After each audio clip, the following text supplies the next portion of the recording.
el caso de instituciones de crédito del país. Y la 18, las personas morales que distribuyan anticipos o rendimientos en los términos de la fracción segunda del artículo 94 deberán expedir los comprobantes, el comprobante fiscal en el que conste el monto de los anticipos y rendimientos distribuidos como es el impuesto retenido. Entonces, en esta serie de obligaciones que tiene que ver con expedición de comprobantes, destaca que la expedición tendrá que ser cubriendo cada uno de los requisitos señalados en el artículo 29 y 29A del Código Fiscal de la Federación. ¿De acuerdo? ¿Por qué me estoy yendo rápido? Porque, bueno, ya habíamos platicado de este tipo de obligaciones y también hay que, fíjense que en la práctica, no sé ustedes cómo hayan experimentado, tenido experiencia en este sentido, porque hay algunas revisiones en las cuales están determinando créditos fiscales, omisión de contribuciones, porque no se cumplieron con alguna de las obligaciones señaladas en este artículo 76.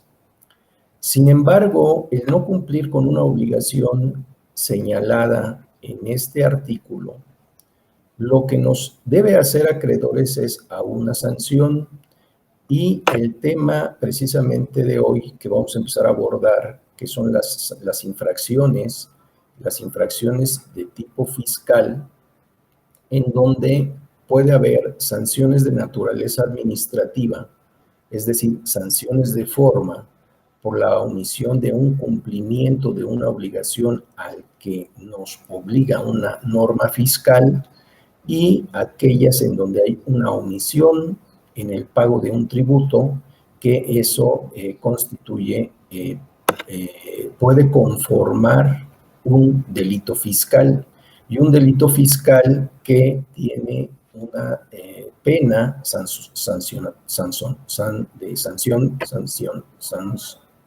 una pena en la cual se sanciona con una multa y adicionalmente, si cae dentro de las causales de lo que se considera una defraudación fiscal o un delito fiscal calificado, pues entonces tendría una pena corporal.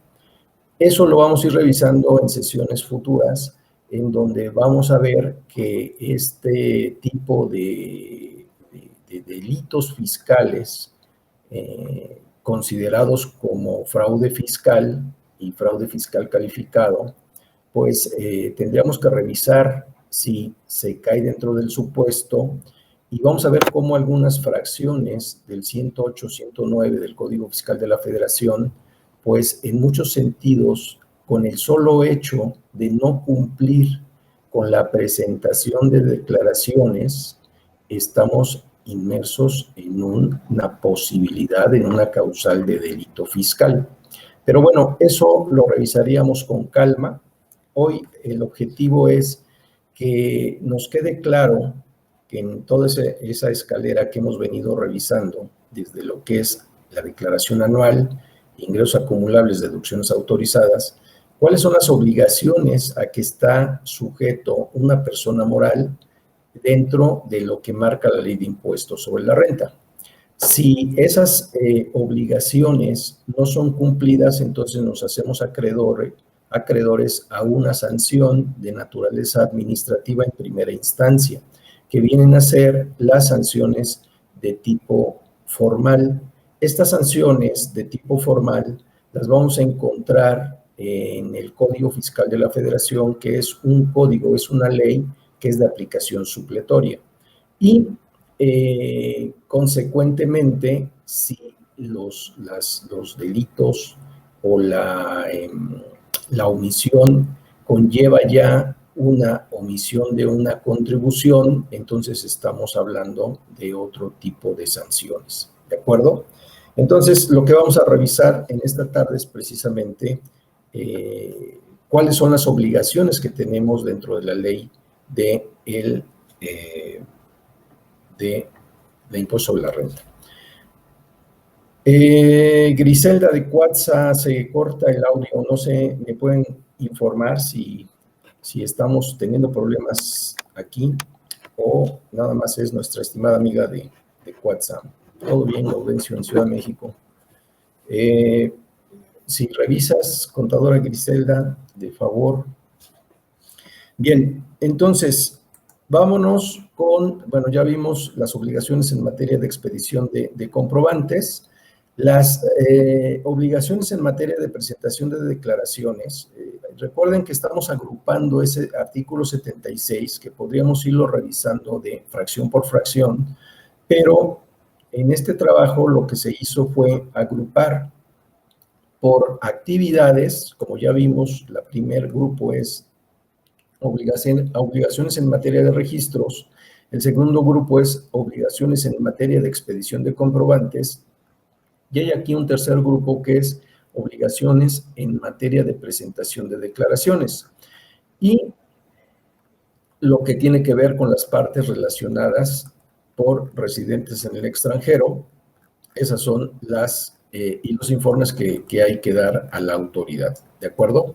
Entonces, vemos qué obligaciones hay en materia de presentación de declaraciones.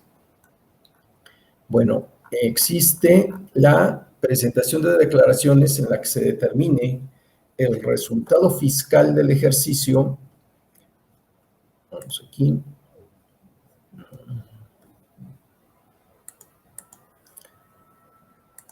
El resultado fiscal del ejercicio o la utilidad gravable del mismo y el monto del impuesto correspondiente ante las oficinas autorizadas dentro de los 3 meses siguientes a la fecha en que termine dicho ejercicio.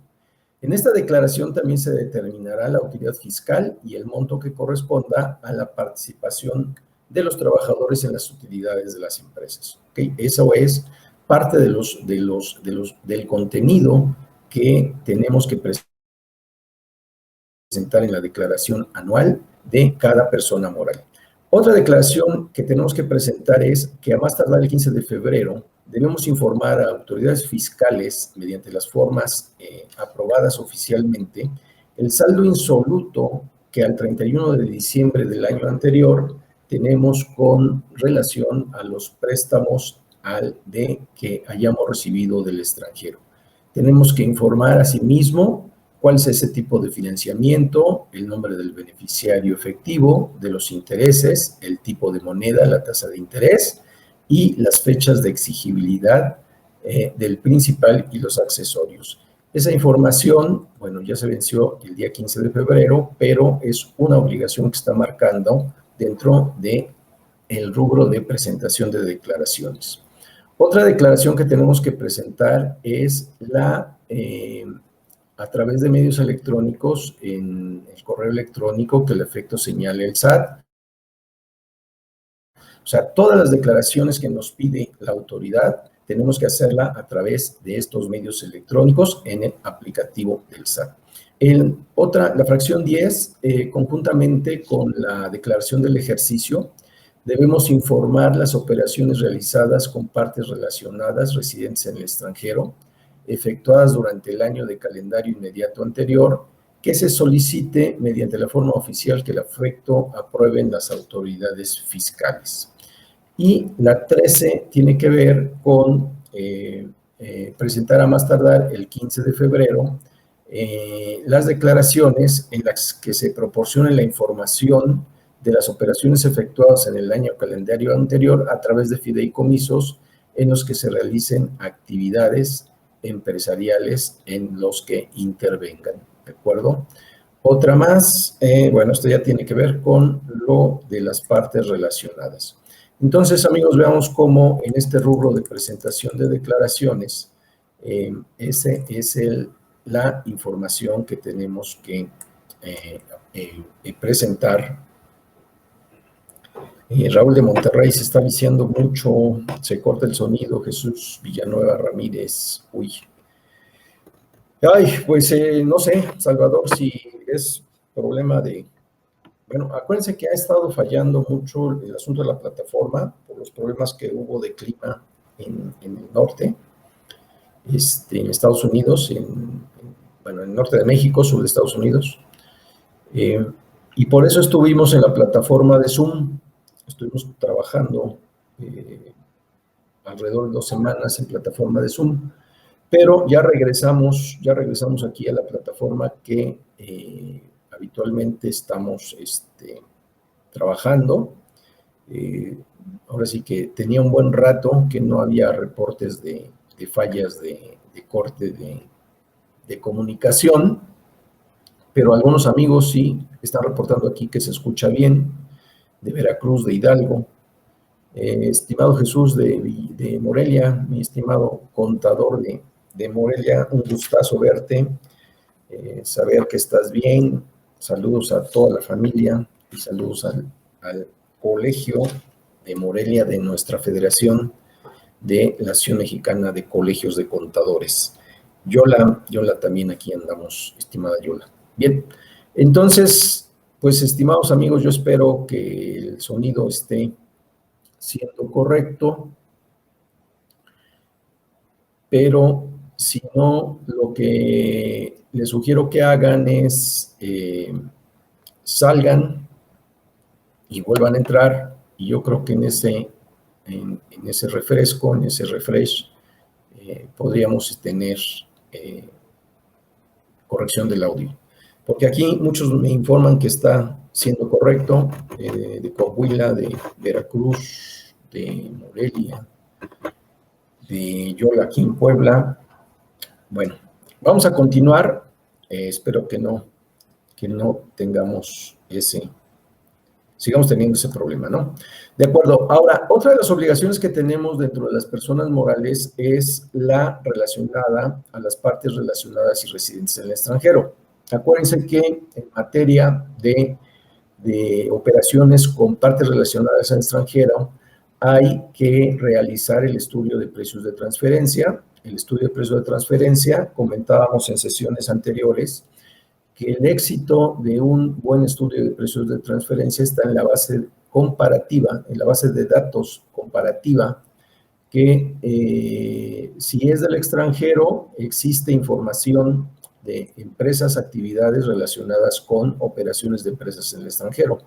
En México no existe una base como tal, pero tenemos que allegarnos de una base de información que nos permita hacer la comparación de los precios que estamos celebrando entre partes relacionadas para poderlos comparar con los precios que tienen operaciones celebradas con partes independientes en operaciones comparables. ¿Cuáles son esas operaciones básicamente que tenemos que revisar? Pues son el precio de venta de productos, de servicio, los arrendamientos en un momento determinado que se tengan, arrendamiento de bienes inmuebles, las tasas de interés que se originen por préstamos y esos son los precios que tenemos que establecer en esa comparación del estudio de precios de transferencia. ¿Qué debe contener un estudio de precios de transferencia? El nombre, denominación, razón social, domicilio y residencia fiscal de las personas relacionadas con las que se celebren operaciones, así como la documentación que demuestre la participación directa o indirecta entre las partes relacionadas. Debe contener la información relativa a funciones y actividades, activos utilizados y riesgos asumidos por el contribuyente por cada tipo de operación. Y debe contener información y documentos sobre las operaciones con partes relacionadas y sus montos por cada parte relacionada, por cada tipo de operación, de acuerdo a la clasificación y con los datos que establece el artículo 179. Acuérdense que existe una excepción tratándose de que en el ingreso, en el ejercicio inmediato anterior, no hayan excedido los 13 millones de pesos, así como contribuyentes cuyos ingresos derivados de prestación de servicios profesionales no hubieran excedido de 3 millones de pesos. Ellos no estarán obligados a hacer ese estudio de precios de transferencia y el estudio tendrá que basarse en cualquiera de los 4 o 5 métodos que señala el artículo 180 de la Ley de Impuestos sobre la Renta. Con esa información,